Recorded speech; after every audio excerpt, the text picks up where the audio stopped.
भुवनेश्वर रे गोटे प्रतिष्ठित मंदिर रे काम करथिबा जणे पूजक बीए पास करथिबा जणे पूजक किछि दिन तळे मो पाखु आसीथिले बयस पाखापाखि 40-45 वर्ष हबो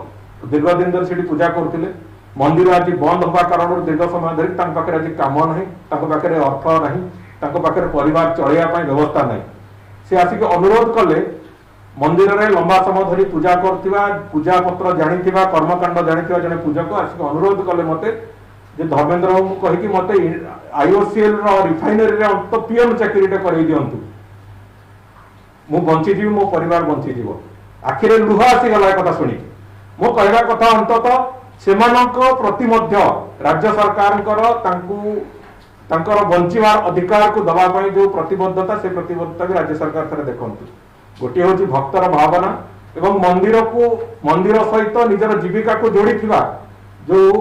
पंडित माने ब्राह्मण माने सेमानकर जीविकार कथा ये जोड़िए कथा को आखि आगे रखी राज्य सरकार तुरंत ए बाबद एक स्टैंडर्ड ऑपरेटिंग प्रोसीजर एसओपी निर्धारण करंतु रेस्ट्रिक्शन कौन रहियो से बाबद निष्पत्ति नियंतु एवं मंदिर केबे खोलिबो से बाबद एक तारीख निर्धारण करंतु मंदिर खोलिवार प्रक्रिया आरंभ करंतु प्रभु श्री जगन्नाथ मंदिर ठारू आरंभ करके राज्य रे विभिन्न प्रतिष्ठित मंदिर को खोलिया पई राज्य सरकार से बाबद रे तुरंत एक निष्पत्ति घोषणा करंतु आमे आशा करूछु राज्य सरकार एपर्यंत चुप बसचंती राज्यर देवोत्तर विभाग मंत्री